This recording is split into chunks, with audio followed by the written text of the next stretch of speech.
wonderful good afternoon, ladies and gentlemen. Welcome back here at the group exhibit Hydrogen Fuel Cells and Batteries. My name is Mona Lee and I'll be your moderator for the next 20 minutes. For those of you who are sitting here in the audience, I welcome you to have a drink. They are all on the house. There are two lovely ladies walking around and serving you with the drinks. In this upcoming interview, we'll be discussing the clean propulsion systems from cab to engine. And for that, please welcome with me on stage the new product line director of Plastic Omnium, Mr. Joël Beeck. Welcome on stage. Thank you. So, Mr. Beeck, this is the first time that you are exhibiting here at the Hanover Fair. We haven't seen you here at Hannover Messe. It's really the first time. So could you introduce Plastic Omnium just really briefly? Okay. So Plastic Omnium is a family-owned company. Family-owned company that is primarily active in automotive applications, which is our head market and head development and head production. We have about 33,000 employees worldwide. We are a very international company. Headquarters is in Paris, in France. And turnover is about 8 billion of euros. And I think the point that we are very proud of is that we invest 6% of that in R&D, in research and development, thus creating innovation, thus creating the systems that will be in the cars, in the vehicles in the years to come, and thus also, let's say, preparing for the future. Not only focusing on the next years or the next 2 or 3 years, but going 10, 15, even 20 years ahead. So we see that the company is internationally successful. However, the core business is not hydrogen technology itself. So where did the motivation come from to start investing in hydrogen? Yeah, so we have already a long history of reducing emissions.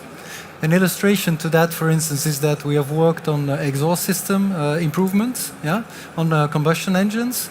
We have been working on lightweighting of vehicles. We make vehicles lighter by using more plastic structures. And more recently, we also we have put on the market a lightweight pressure tank for plug-in hybrid vehicles, which is a real game changer, because before that we needed to have a very heavy tank to resist and to keep the pressure on the inside because of permeation, because of vapors that could escape. And this we are able to handle in a plastic fuel system. So that are a few examples of how we contribute to reducing CO2, reducing emissions. A next one that we are preparing right now is water injection for gasoline engines. I don't know whether you've heard about it, but it also improves the efficiency of the engine and at the same time improves even the power. But we've seen from the regulations and from the demands on reduction of CO2 that optimizing the combustion engine can't be enough. We need, let's say, another 10, 15, 30% of real zero-emission vehicles coming up in the next, say, 12, 13 years, and we need to prepare for that. And so we don't want to wait until really it's too late and we need to quickly have the vehicles ready. We are preparing the future right now. So you believe in a future with hydrogen-powered cars? Yes, because it is a solution for zero emissions. And you may have read it in the press. To advance on our development and to go even faster, we have recently acquired Optimum CPV, who is making hydrogen tanks already since many, many years, who is very well known in that field. And we have also acquired Swiss Hydrogen, making the fuel cells. And that together with the development we were already undertaking for at least the last 10 years, that together is bringing us up to speed so that we can develop systems for zero-emission vehicles quite rapidly. So that is a very smart move. As a supplier, you realize that you need an end-to-end solution, and that's why you also acquired some companies that will help you with providing a one-stop shop solution. Yes. So how do you see the ideal onboard hydrogen storage system for a vehicle? What kind of scope should that cover? Mm-hmm. This is really, I would say, passenger cars is the market that we know. We have been fighting to get integrated fuel systems in passenger cars over all the history of the company. So we know this very well. And so this puts us in a good position of knowing what a passenger car is, and combined with our colleagues making already the hydrogen tanks, we were thinking, what can we do? How can we create a plug-and-play system for the car maker? A plug-and-play system means we take the perimeter from the cap, the refilling cap, through the refilling tubing to the vessels that we will integrate in an optimal manner inside of the vehicle.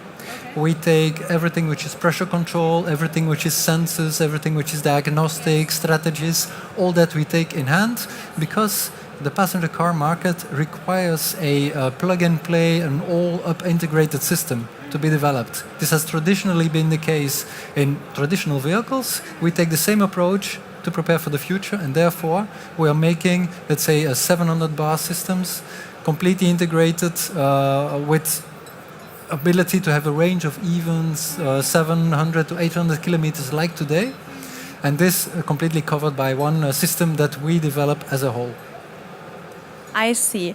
And you have already introduced your system, for example, at last year's IAA in Frankfurt, the international largest exhibition for automotive.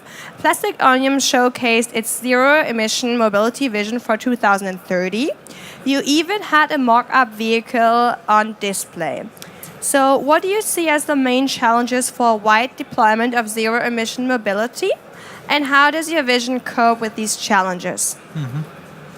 Zero emission is I really... think we also have on display what you had there on display, so we can also share that with the audience. Could you briefly introduce what we see on the screen there? Okay, I'll present that to you. So, this is a picture of the vehicle that we have created as a mock-up and that we have displayed at the Frankfurt Auto Show. What does it include? We spoke about a hydrogen storage system already. A hydrogen storage system needs to be very compact for a passenger car. You need to make sure that you have, let's say, the passenger compartment completely free, that you have the booth the same size as the current vehicle. So all of that needs to be very compact and well integrated. Now, on the rear of the vehicle, you find a vessel, a hydrogen vessel at 700 bars, which contains a little bit less than 4 kilograms of hydrogen. Yeah? And exactly that same vessel has been placed also in the front. Now, you may ask the question, putting a tank in the front of the vehicle, isn't it dangerous? Yeah? So we thought about that, and we looked at all the vehicles you can find today on the streets. And when you take, for instance, the Porsche 911, it has the engine on the rear and it has a fuel tank in the front, in a crash-protected zone. So we did the same tank on the rear in the crash-protected zone as in the front on the crash-protected zone, and the center of gravity is in the center of the vehicle. So you took your inspiration from the Porsche 911. Do you also drive a Porsche 911? Unfortunately not. But it doesn't prevent us from bringing on the ideas in vehicles. Yeah. And so this is very smart. So you put the tank one in the front and then one in the back. Where can I put my suitcase then? Because there's no space anymore. Very good question. Well, what you can see on the rear of the vehicle, the booth has exactly the same size as a traditional vehicle. We have not taken away space from the booth. You may expect from hydrogen vehicles or CNG vehicles that there is 2 bulky tanks sitting in the booth and therefore no more space to put luggage. That's why we put the first tank on the rear as much as possible to the front, so that the complete booth is still available. We have freed up the space in the passenger compartment, and we even have a small booth in the front of the car as a kind of bonus. I see. And how much hydrogen can be stored in the tanks? So both tanks together are, let's say, handling 7.5 kilograms of hydrogen, which would bring us to 750 to 800 kilometers of range.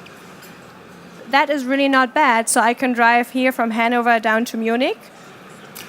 Yes. But I drove this morning from Brussels area to here, and I need to drive back home. And you need to find the vehicle, even in zero emissions, that's able to do that. So for that, you need a very fast refilling, or you need a very big range.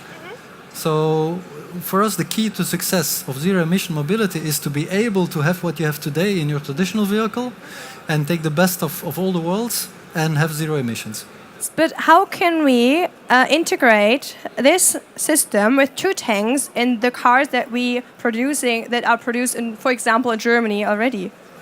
Well, the point is, you may have seen that, for instance, Volkswagen is also looking at how can we up-integrate and make battery electric vehicles. And they have abandoned taking, let's say, the same structure as a traditional vehicle and trying to squeeze in a battery or squeeze in other components. They are creating now a complete new platform based for battery electric vehicles. And when you this is just one example, Volkswagen. You can look to the different car makers. Everybody is working in that same direction because to take the full benefit of what you can have from zero-emission vehicles, you need to rethink your car entirely. And that's also why we put our car on display, showed it, because very early when you start thinking about the design of your vehicle, the structure of your vehicle, then you need to think on how am I going to place everything. A traditional vehicle today says, we put the engine in, we put the four wheels, we make a design, and then, oh, we forgot, there must be a fuel tank somewhere, let's squeeze it in somewhere else. Yes. This philosophy has to change, but under the condition that you change the philosophy, you can make an optimal vehicle with a full passenger compartment, fully modularity, and you have the rear boot and the front, everything is available. And more than that, the center of gravity is in the middle of your car, meaning on the Nürburgring, you would be able to compete with the traditional sports cars. Really? That sounds really interesting. Are there any questions from the audience at this time? I invite you to have a seat. Yeah. Yes? What is the role of the supercapacitor in the car? Very good question, thank you. The role of the battery and the supercapacitor is to recuperate brake energy.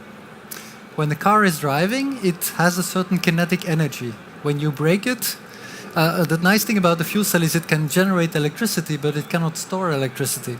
And therefore, we have a small battery combined with a supercapacitor, or a battery on its own, or a supercapacitor on its own, that is just there to recuperate brake energy and to give back that same energy to re-accelerate the vehicle. An example for that is, for instance, city buses. Today, some of the city buses already stop the combustion engine before they reach the bus stop. Then they drive in the bus stop with the engine off, re-accelerate in pure electric mode, and then the diesel engine is back on. Same thing. Are there any other questions from the audience? Don't be shy, this is your chance. Yeah, you have a supercapacitor and a fuel cell. How do you manage the power? Do you have a power manager for this operation? Yeah, very good question. Yes, we are working. I did not have the time to fully introduce what we are doing as a company, but when we make fuel systems today, we make the fuel systems, we make the complete control unit, driving the venting system, driving the pumps, all of that together, and we can combine that and have a full plug-and-play package. We did the same thing on, let's say, plug-in hybrid electric vehicles, where we also have the complete venting system electronically controlled, with strategies, with diagnostic, everything integrated. And on the basis of that, and on the basis of additional information and additional, let's say, experience from our colleagues making the fuel cells, we are working on doing exactly that energy balancing between battery, supercapacitor, and fuel cell. I also have a question. This morning at the press conference, I learned that it's really difficult with the hydrogen fueling stations, because sometimes you have 300 bars, sometimes you have 700 bars. So how many bars with these tanks? Yeah, so these tanks are foreseen for passenger car, therefore it's 700 bars, because you must reach the highest possible pressure to have the system the most compact possible. We have also in our portfolio 350 bar systems, which are more adapted for bus application, truck applications, where there is a little bit more space. Although over there it's also a big fight to have enough space, but here it's 700 bar. And how does the refilling station know this? Well, there is an infrared communication which is standardized between the cap and the refilling station, so that there is a communication between the onboard system and the refueling station. So it recognizes it's a 700 bar or a 350 bar system. It recognizes the fill level, and it can from there organize the exact filling to the maximum level. Okay, this is a very intelligent system. So I can really see that you have an R&D background, because you really think from the very beginning just before implementation, before designing the interior of the car, you already think about the whole process. And I think this is also what will make you successful in this field. We are almost at the end, but I would like to know, Mr. Beeck, what are you looking forward at this year's fair, since it's the first time that you're here? We are looking for communicating, especially as you see here, the idea of putting hydrogen systems and a fuel cell inside of the vehicle needs to start very early. As I explained before, it is important to work on a platform, a modular platform that already has all of the bricks, the fuel cell, the hydrogen vessels already installed in the right location. And it is very important to work together with the OEMs very early stages. And therefore, we want to communicate on this. We want to share the ideas. We want to share also the challenges and the difficulties that are found, so that we work on that very early.